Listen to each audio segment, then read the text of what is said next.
Welcome to the World Builders Anvil, episode 95, Mike's special graduation episode. Today's topic, fantasy world building, economics 101. Don't know where to start building your fantasy world? Do you need more? Does it make sense? Forget any worries and become a crafter of imagination.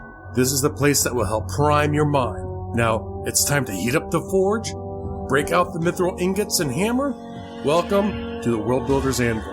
I'm your host, Jeffrey W. Ingram. Let's sup from the mug of Java and build. All right, welcome back. And as always, I'm Jeffrey W. Ingram with Michael today's Miller. graduate. What is with this being my graduation episode? Well, you just brought it up. What, just because I don't want to say it. Do I have to say it? Mike's really old is what he's trying to say. Well, you're older than I am. So I graduated high school in 1995.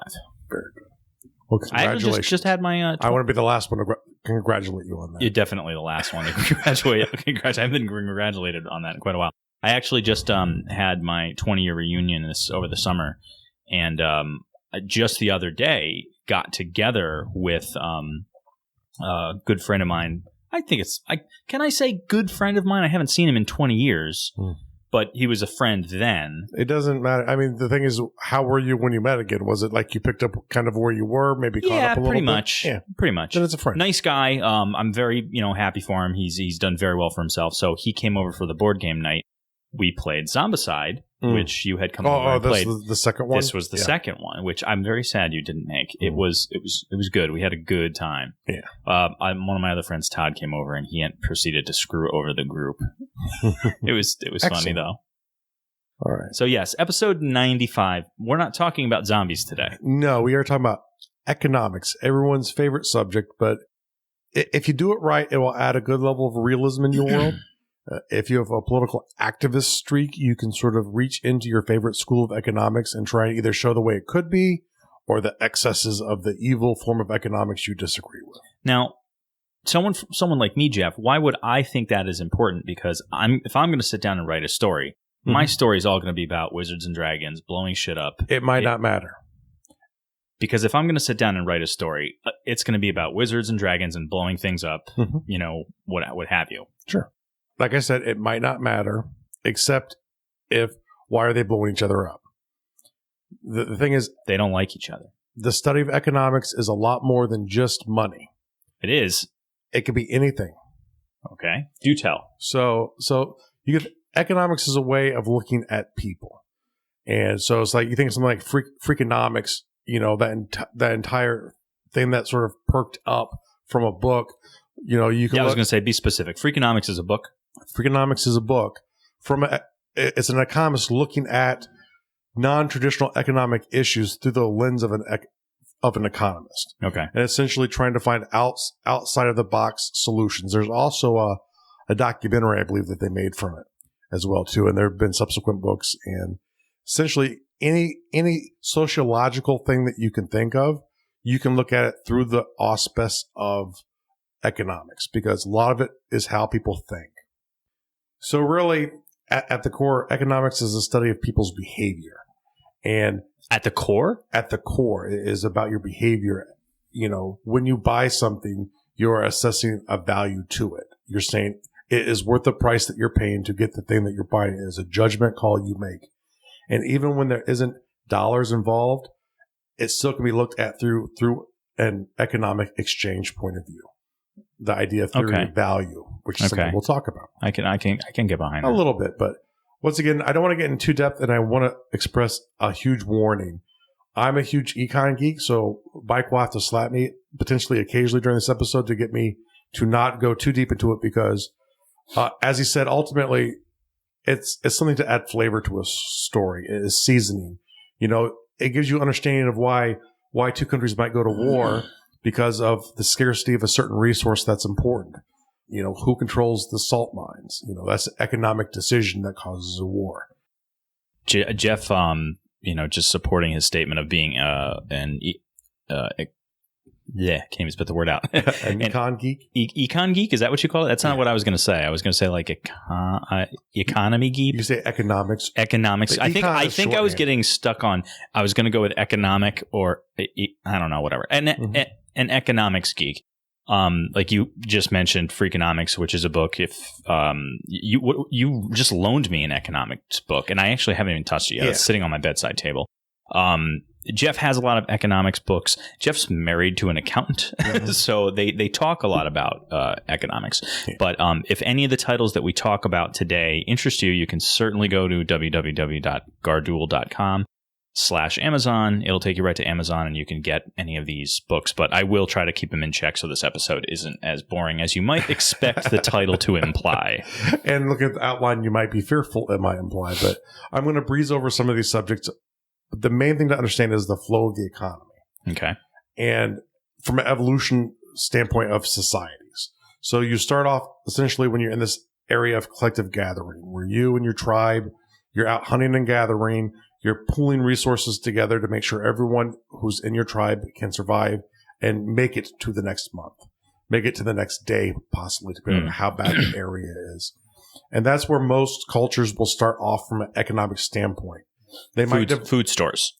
They're essentially that's how your tribes get set up, is to help each other survive, because maybe my leg gets hurt and I can't hunt and I die. Yeah, and I'm sure people, when I say the word food stores, I'm sure people understand that I'm not talking about Agway. I'm talking about the amount of stored food you have for the tribe. Oh, I thought you meant Peapod. No, I don't. No, I don't like Peapod. I used to use Peapod, but a little pricey though. And another thing to keep in mind too is when you start getting into more advanced economics, really where the schools start to diverge out, that's only really going to take place if your society starts to make the late Middle Ages or beyond.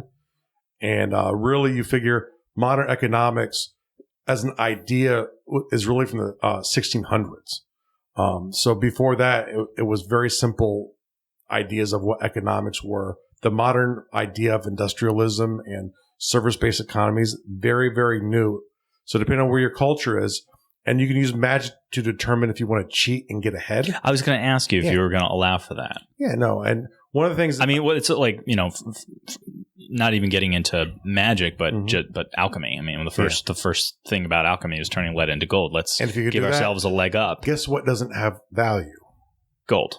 Yes. Exactly. But like, as long as you don't flood the system, like if you make a bunch of gold, but not go and spend all of it all at once. And if you're like the lone alchemist who knows how to do this, you're probably sitting pretty.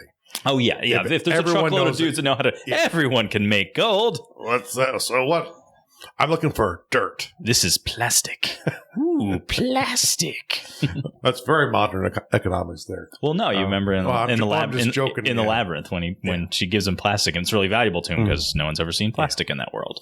Yeah, and that's one of the things too. When you look at your cultures, we'll get more to that when we talk about exchanges. But the idea is you start off in this collective sharing state, and you go from there, and you find ways to trade. Because one of the issues you're going to have is, let's say I can grow wheat. That's wonderful, and if all I need to survive is wheat, and I don't want to, make it easier for myself to survive, I'm fine. However, I might go in and actually start looking for cucumbers. And this guy grows cucumbers, so I start finding ways to exchange wheat for cucumbers. And that's where you get into barter, which is typically the second stage.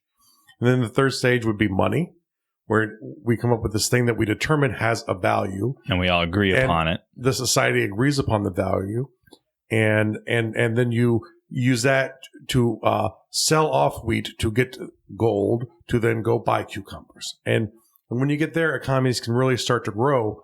Money is actually a very important development in a society to be able to exchange, because if you're the person who grows alfalfa, they don't survive very long. You might have a very limited number of things that you can exchange through barter. Mm-hmm. So once money comes about, you'll usually end up with credit, and usually then some way to store money, as in banks, and then they might act as exchanges for credit as well too. I'm waiting till we get to the point where there is no currency, where it's all electronic. We're almost there. We're so close. Well, and you figure there are a lot of digital currencies at this point, which could ultimately supplant the currencies we're using now. And currencies have changed a lot too, because now, when you have a dollar is really a piece of paper. It's no longer gold or silver. It has no backing as it used to. It used to be backed by silver and gold, exactly. Or what was that? All just silver and gold? It was usually only silver and gold were the other thing. Before that, no, I mean the dollar used to be backed by, and it's not anymore. Yeah, a silver certificate, I believe, actually had a thread of silver that went through it that was supposed to be the equivalent of that. So it was literally, for a while, some of them at least, you didn't even have to go exchange it for the silver. It came attached.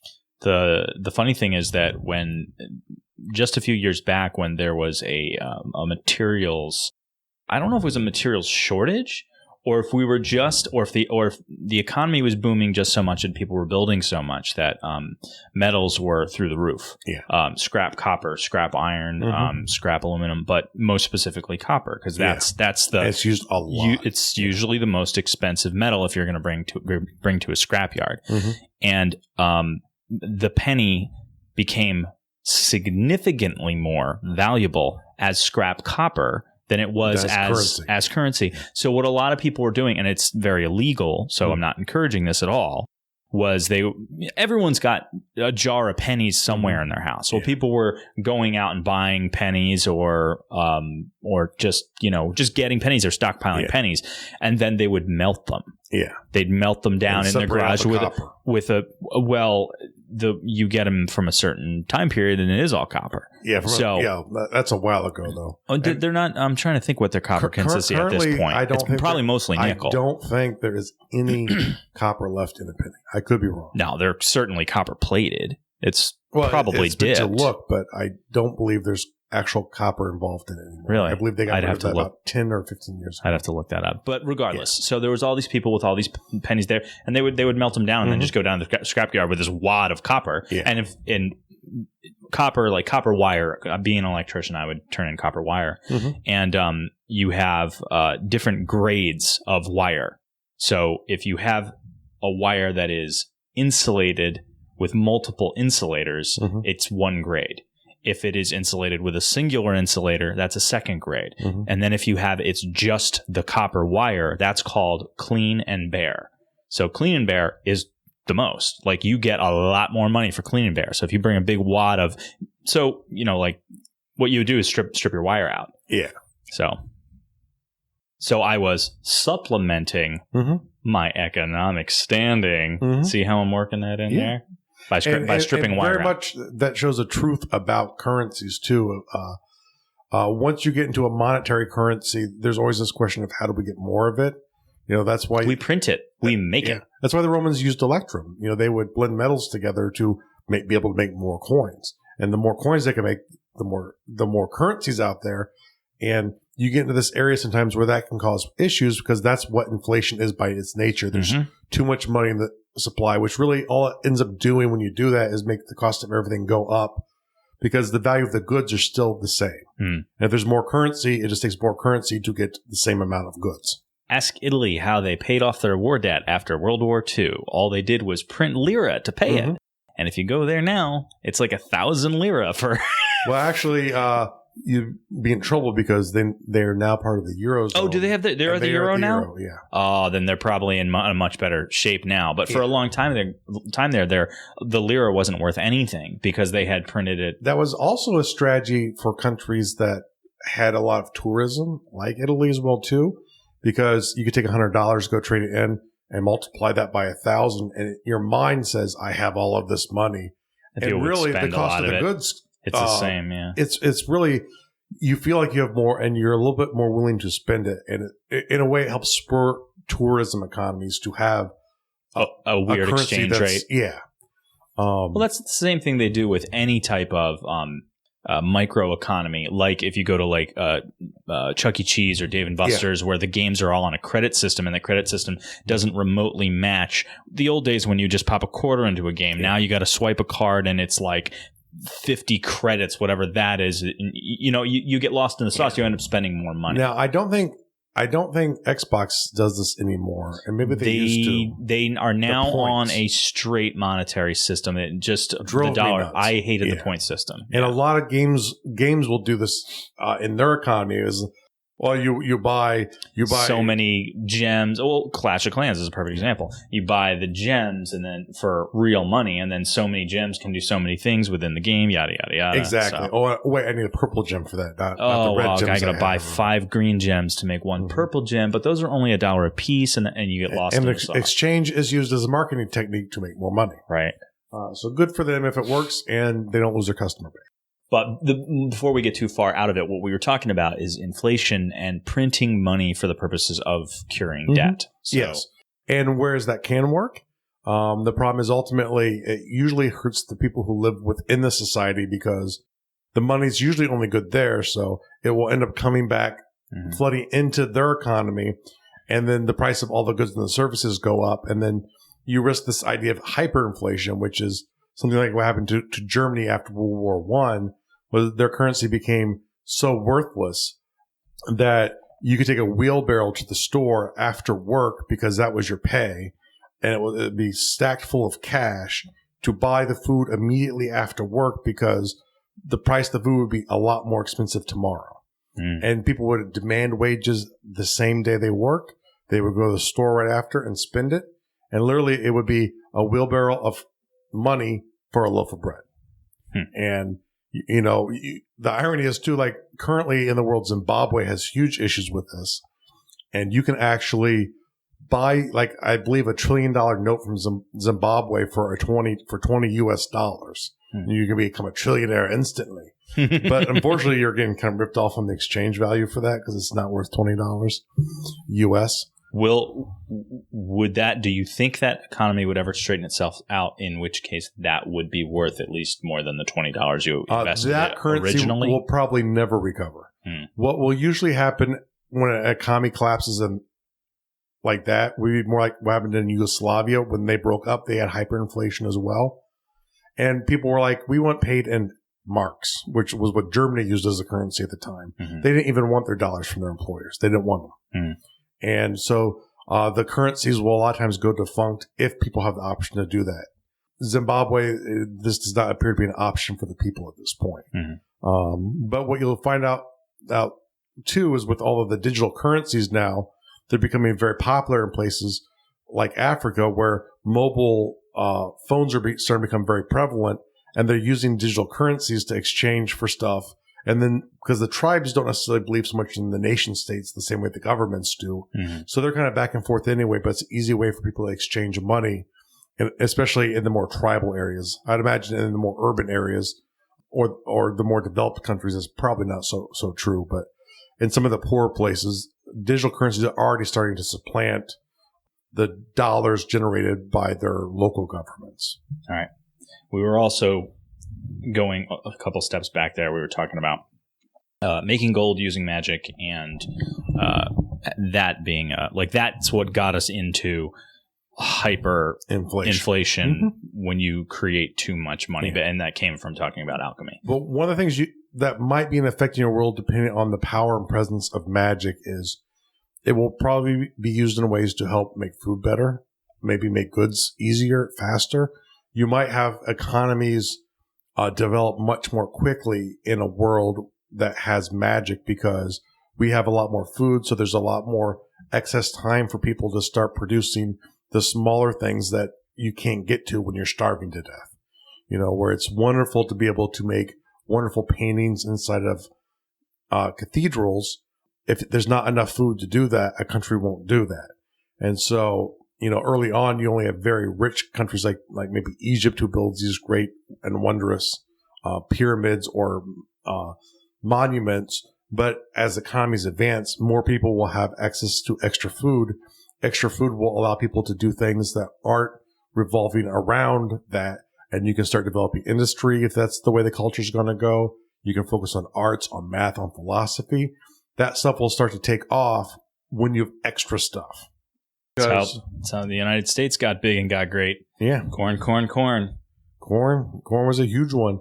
But a lot of it leads to what they call value theory. And I'm just going to very briefly touch this, but the idea of value theory is that the individuals within a society create the value of stuff.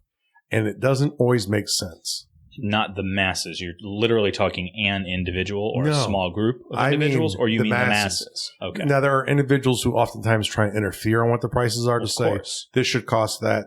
Oh, that's not fair. We should charge this.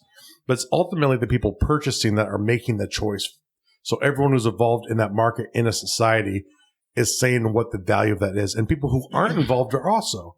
Think about this. If 10 million people tomorrow stop buying soda, that would have a huge impact on the price of soda. Yeah. Because they would want to make it more attractable to maybe bring in some of those people. So it would probably drive the cost down. So ultimately in societies, it's the individuals working together beyond the power of any one individual. But like, it's the whole is greater than the sum of its parts. Because, don't get too worked up if value of something becomes important. It might not make sense. Much like in our society, a lot of people go, you're really telling me a football player should make more money than a school teacher.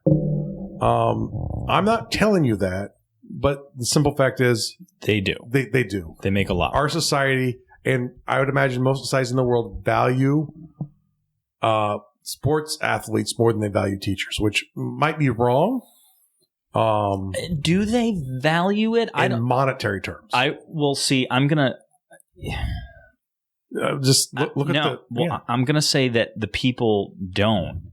I'm gonna say that because they're watching television to get their sports, and the people that provide the television have to pay for that, so they're getting advertisers because they know there's 10 million people watching the game on Sunday.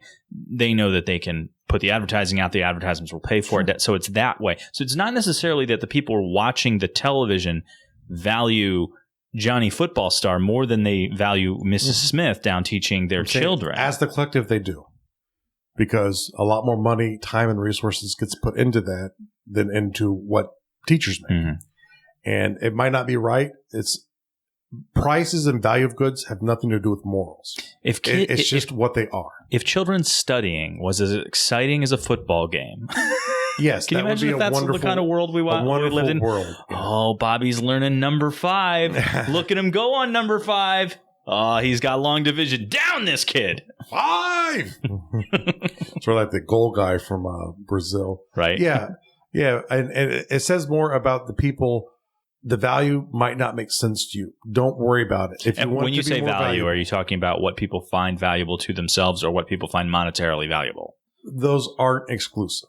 I realize they aren't exclusive, but they are different things. I value my time more than I value anything, but my car is worth $3,000, and I know that.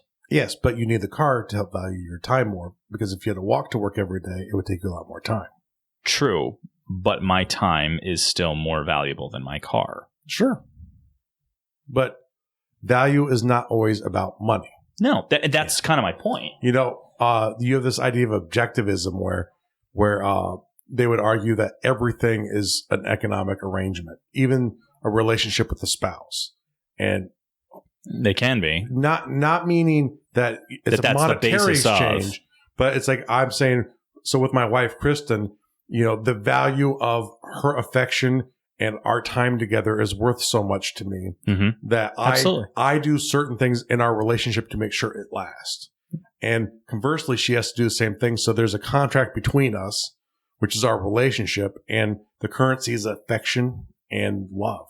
And money happens because we live in a world because you live in a capitalistic society. You have to. That's it.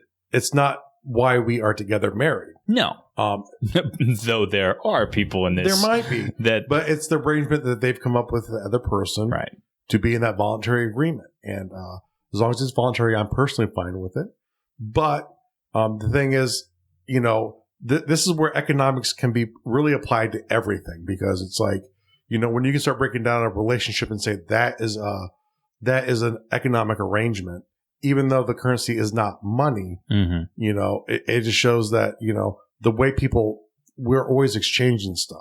Nothing's free, not love, nothing. And it might just be love that they're looking for back, but there's always an exchange of something.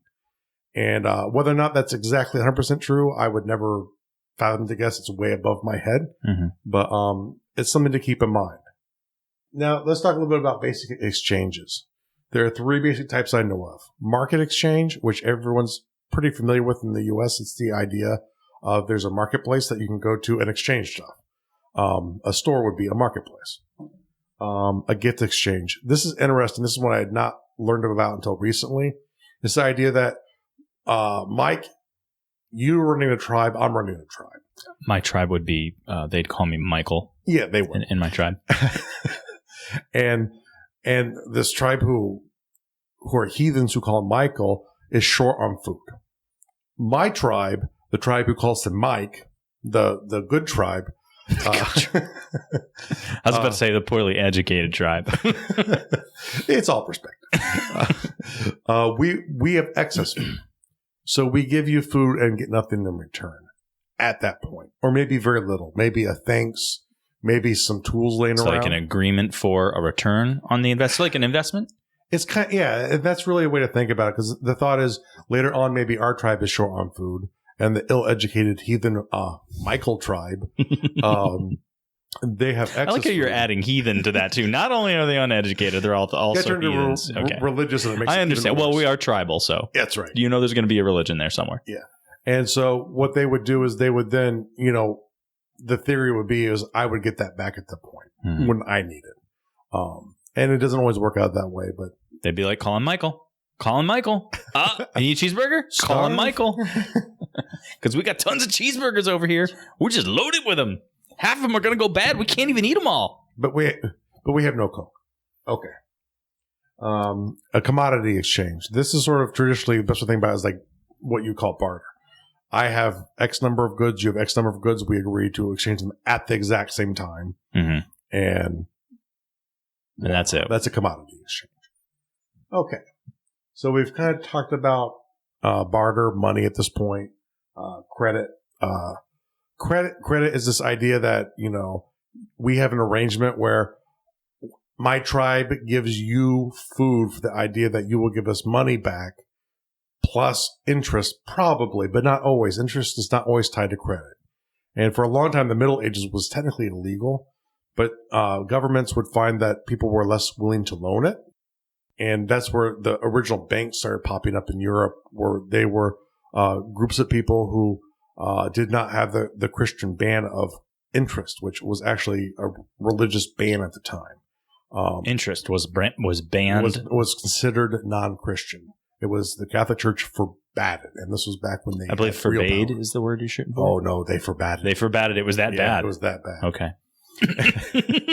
And I kind of like hearing that they actually forbade it. Yeah, they forbade it. And the problem was, once again, though, the economy slowed down because as they're starting to grow, they need more money to go sail off to the foreign land to buy goods to come back. So they needed the money to get there. Mm-hmm. So, and I think this is where a lot of the idea of Jewish people having a lot of money and wealth came up, because a lot of the Jewish money that existed at the time ended up getting tied into early banks, because in Judaism, they were allowed to exchange for interest, where in Christianity, they could not.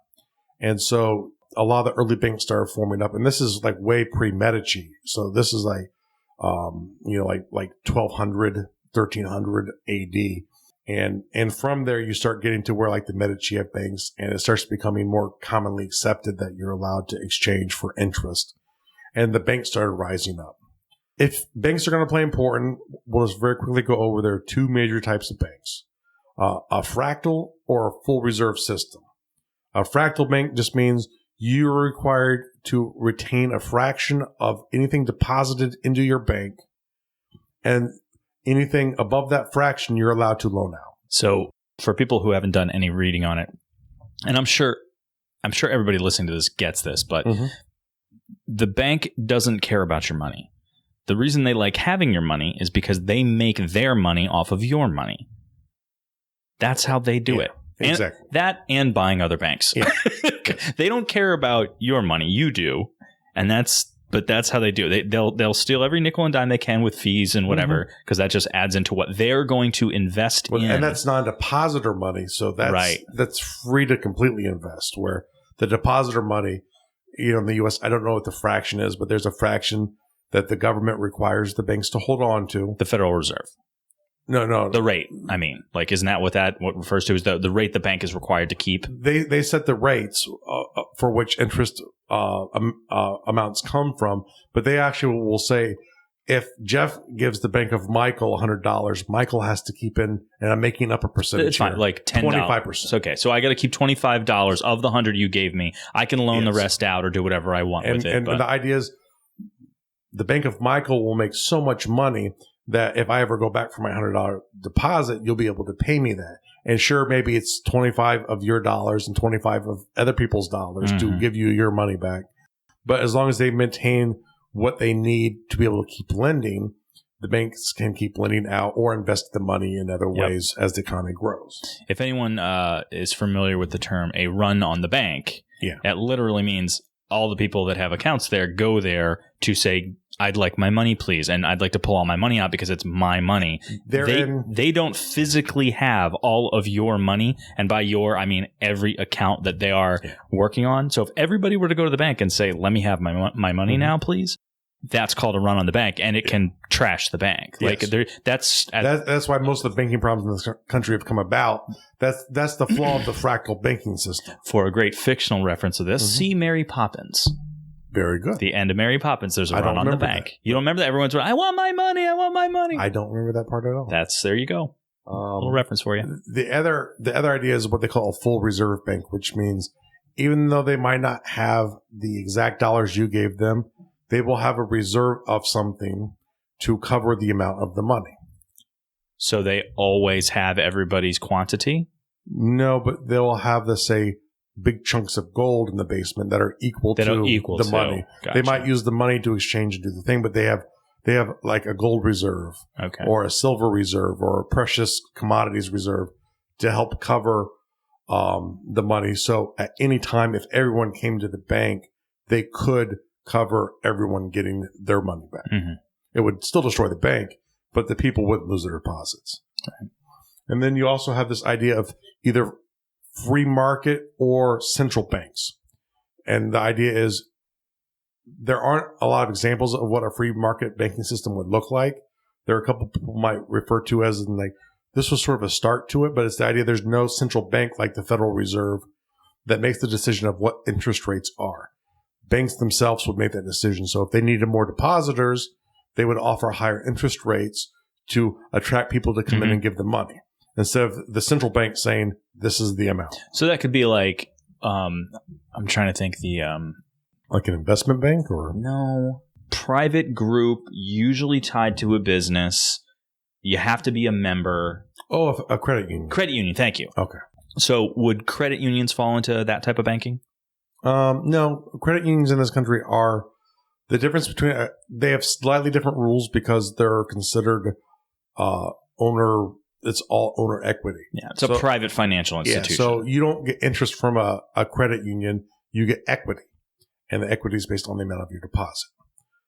So you actually own part of the bank when you belong to a credit union. Oh, okay. And having never belonged to one, I didn't realize that. And I do believe if they sell out, you get part of the proceeds based off of the equity you own by the level of deposit you have. Oh, that's interesting. So I'm not sure exactly on the rules, but I'm sure. I imagine they probably don't change hands fractal. A whole lot.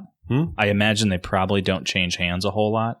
Well, you figure since Frank Dodd happened in 2008, where they rewrote the rules for banking, about half of the community banks, which most credit unions fall under, have all been absorbed by larger banks.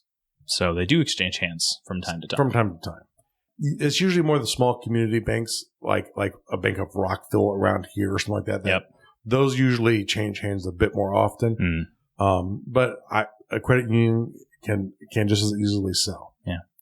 Just the neat thing is if you happen to have a bank account with them, you will actually get part of that profit.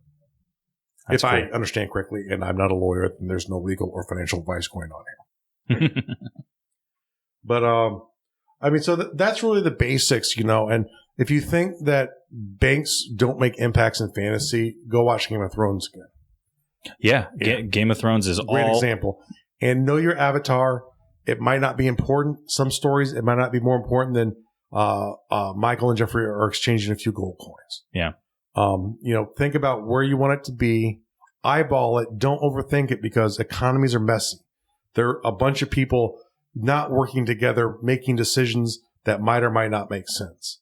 And whether you want to go for, talking about like either a Marxist school of economics or an Austrian school of economics or any of the plethora in between those two schools, if you want to go to that level, remember that until you start to reach the industrial era, where there's so much free time that people can really start breaking away from working on the farms or gathering of food in whatever way they do it.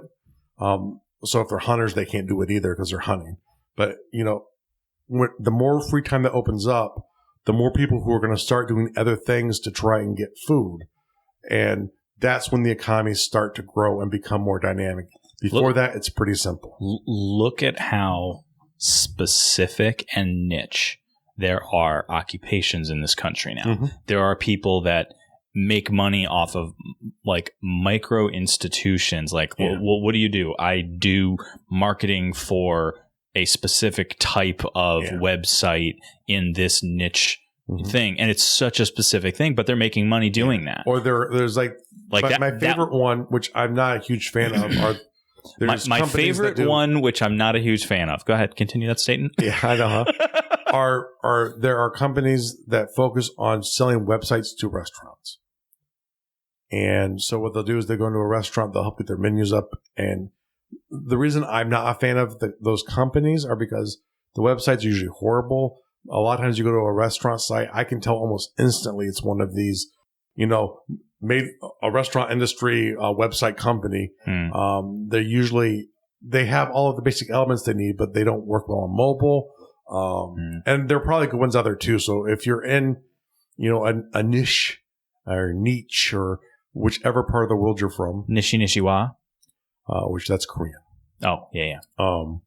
If you're in one of these parts of the niches in your real life, keep in mind that do a little bit of research, make sure that it works good on a phone at least today.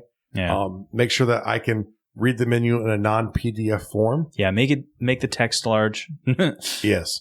Or scalable at least, so when I look at it on my phone, I don't have to keep don't just unpinching it. Yeah, don't just scan a picture of the menu that you have at the restaurant. Yes, because one, that's not searchable, and two, I might have trouble opening it up and viewing it well in my phone, which is probably where most people look up restaurants. I'm in the passenger seat. Jeff and I are trying to get to your restaurant, so on and so forth. So before we get into that, we were kind of coming to a close there, but there was something that I wanted to add. We had just finished talking about banks. So the big wrap up regarding fantasy relations to economies is Jeff's Game of Thrones reference, which is, poignant. The biggest winner in the Game of Thrones. It's not the house. It's not the king. It's not the city. It's the Iron Bank. Yes. And we're getting into the 6th season. And if you haven't figured it out, that show's all about the Iron Bank. And do you ever notice no one in the Iron Bank has lost their head yet? And like how revered and how hat in hand everyone goes to the Iron Bank. It's like the Iron Bank knows that they've got everyone by, And you want to know what, too? If you go back to medieval Europe, Henry VIII era, and even before that, a lot of these wars sometimes were actually even orchestrated by banks because you owe us a lot of money. If you can't do that, we need you to go to war there because then we can help make up the money you can't pay us back. And I don't know if that's true, but those are accusations thrown against the banks from the Middle Ages that they were very heavily involved in the wars in Europe, at least. Either pay us back or fight for us. Yeah. So something to keep in mind. It's an interesting villain that probably would play well today because you have a lot of people on both sides of the political spectrum that don't like banks, which probably isn't a new thing either, probably. I don't know. Outside of, they're probably liked better than politicians, but that's only because they're not thought of as much. Well, because they don't necessarily have an upfront personality the way politicians do. Banks don't need to advertise and get people to vote for them the way politicians do. They do advertise, I realize, but not in the same fashion. Yeah. So, well, I think we're good on economy. So what about a world builder task for today? Just take a quick look at the economy of your world. And if it's not in your stories, don't spend a lot of time on it. Don't overthink it. See, I think that you should write a story, and the basis of the economy is quit belt. So if you have a great witty comment when you pay for something, it's cheaper. This would foster creativity and fast thinking, so everyone would have snappy conversations in your world. As long as the people of my world would value that. Copyright Michael Miller. Quip built economy. That's a new exchange. The color of this fruit is lovely. Orange, you going to ask me how much I want it? Well, you said that, all I could think of is thinking of something orange. Okay. Great movie. Annoying. I don't know if I know UHF. Oh, I haven't seen UHF in so long. When they kidnap the guy and he keeps doing that, I'm seeing something orange. Orange. Saying that again doesn't make me remember it any better. It was when the Kramer character was kidnapped. I'd have and to he was saying watch that, it again. I don't remember. And he was talking about an orange when he was doing that. I kind of understood that. I still don't remember the part.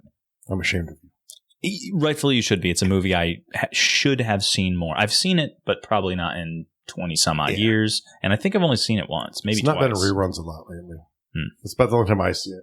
So what about a real-world task? Celebrate a small win a week. Oh, I like that. Yeah, because and this is something I got from, I'm in this course right now called Eventual Millionaire. And I'm hoping it's a prophetic course, but actually I don't care so much about the money. But the thing that I like is that they have small win Wednesdays. And the idea is everyone celebrates the big ones. You know, like if you close a big deal at work or something big happens in your life, those are the easy things to do. Yeah. But a lot of times people get frustrated because you don't get those every week. You don't get those every day. But every week you have one small win. You know, for example, choosing someone to do the cover for my book, that's a small win. And it should be celebrated. One thing a week towards your goal. If it's writing or making a video game, look at all the things you have to do and just pick one thing a week. And when you get that done, you should celebrate that. Now, what if you don't get that thing done? Just pick something else to celebrate? No, you should actually. There'll always be a small win to celebrate. But if you're choosing to get something done that week and you don't get it done, you have to sort of either one question, did I properly create my priorities for the week? Was I not able to get to the thing I needed to? But that's a whole different discussion. I was about to say that's an entirely different thing. I just want to make sure that you're not limiting to the people by saying that if you don't get that, you can't celebrate this week. Look for something else, because look for a small win. No matter what you're doing towards your creative goals or your goals in business or your goals in your relationships. Or just life in general. The small things are the things that add up, and they mean a lot more over time. I love this one. This is like probably my favorite one you've ever come up with, because I think that in a world loaded with negativity and with an American mindset that is usually focused on so many other things, we're usually so distracted by so many other things going on in our lives that we don't take a moment to celebrate the little victories. And I think that that's a great thing to, you know what it is? Acknowledgement. Think about your cell phone games and why you're so addicted to your cell phone games. Yeah, it's the same thing. Yeah. And games like Call of Duty is a great example.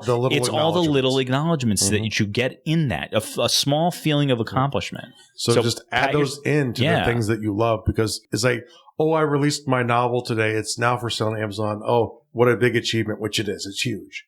But how many small wins did you need to get there? Yeah. You didn't celebrate when you wrote page 10. You wrote 10 pages. You didn't celebrate when you figured out, oh, I know what the villain's going to do.